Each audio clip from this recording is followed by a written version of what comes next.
¿Alguna vez nos hemos preguntado cómo nacen las grandes empresas? Muchas veces, la historia arranca con una sola persona, una idea realmente poderosa. Y bueno, hoy vamos a meternos de lleno en la historia de una de esas ideas, una que literalmente puso a todo un país sobre ruedas y se convirtió en una leyenda mundial. Y esa es la pregunta clave, ¿no?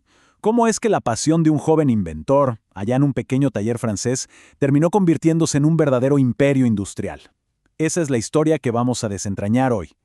Ok, para entender la historia de Renault, tenemos que viajar en el tiempo. Vámonos a finales del siglo XIX. Francia, en ese momento, era un hervidero de tecnología, de inventos, una locura. Y aquí está nuestro protagonista, Louis Renault. Ojo, él no era el típico industrial de la época, para nada.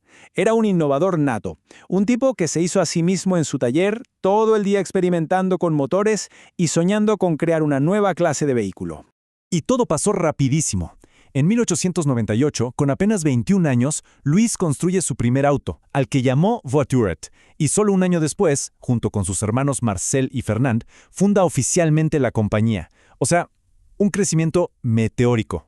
Pero, a ver, ¿cuál fue el secreto de su éxito tan rápido? El Voiturette no era un auto más del montón. Tenía una ventaja tecnológica brutal, la transmisión directa.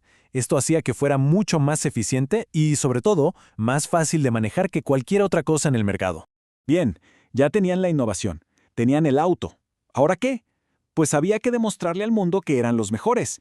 Y para la joven Société Renault Frères, el lugar para probarlo era la pista de carreras.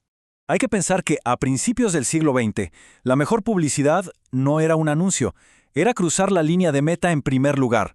La estrategia de los hermanos Renault fue clarísima: ganar carreras para ganar clientes. Era la prueba de fuego definitiva. Y bueno, esta frase lo resume todo. Cada trofeo que levantaban se convertía casi al instante en confianza y en ventas. Las victorias en la pista fueron las que de verdad forjaron la reputación de Renault como una marca potente y confiable desde el inicio. ¿Pero qué había detrás de esas victorias? No era suerte. Era que no paraban de mejorar, de innovar. Perfeccionaron las transmisiones, desarrollaron motores más eficientes, innovaron en el diseño del chasis. O sea, cada pieza estaba pensada para ser la mejor, la más eficiente y sobre todo la más confiable. Ahora la historia se pone mucho más oscura. El siglo XX, como sabemos, trajo 2 guerras mundiales. Y estos conflictos iban a transformar a Renault para siempre, cambiando por completo su propósito y su estructura. El cambio que tuvo que hacer la compañía fue radical. Se dejó de fabricar autos para la gente y todas las fábricas de Renault se pusieron a trabajar para la guerra, produciendo camiones y tanques que eran esenciales para el ejército francés en la Primera Guerra Mundial. Y de todo lo que hicieron, hay algo que destaca por encima de todo: el tanque Renault FT. Su diseño fue tan, pero tan revolucionario que muchos lo consideran el abuelo del tanque moderno. Esto no solo fue clave para la guerra, sino que puso a Renault en otro nivel como potencia industrial. Y después de la Segunda Guerra Mundial, la historia de Renault da un giro de 180 grados, súper dramático y controversial. A Louis Renault lo acusaron de colaborar con la ocupación alemana, y aunque murió antes de poder defenderse, el gobierno francés confiscó y nacionalizó la empresa. De la noche a la mañana, Renault dejó de ser una empresa familiar y pasó a ser una empresa del Estado. Y con esta nacionalización, arranca un capítulo completamente nuevo. Después de la devastación de la guerra, Renault recibió una nueva misión: convertirse, literalmente, en el motor que ayudaría a Francia a recuperarse.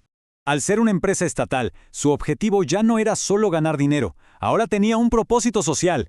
La gran tarea era reconstruir el país y, sobre todo, democratizar la movilidad, o sea, hacer posible que la familia francesa promedio pudiera tener un auto. Y el vehículo que se convirtió en el símbolo de esa misión fue el famosísimo 4CV. Era justo lo que el país necesitaba en ese momento: económico, chiquito, súper fácil de manejar.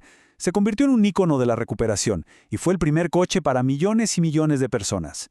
Y una vez con una base súper sólida en Francia, la empresa dijo: bueno, ¿y ahora qué? Y empezó a mirar hacia afuera. Así Renault pasó de ser el campeón de Francia a convertirse en un jugador global, con una presencia muy fuerte en mercados clave de Europa y, por supuesto, de América Latina. Y así llegamos a hoy. Esa misma capacidad de innovación que nació en un pequeño taller con una transmisión, ahora está enfocada en los grandes desafíos de nuestro tiempo: los vehículos eléctricos y la movilidad sostenible. Y eso mantiene Renault todavía hoy en la vanguardia de la industria. La verdad, el viaje de Renault es increíble. De un invento en un garaje a ser un ícono nacional y luego un líder mundial. Y todo esto nos deja con una pregunta que es fascinante. Si la mecánica y la velocidad definieron el primer siglo del automóvil, ¿qué ideas son las que van a definir el siguiente?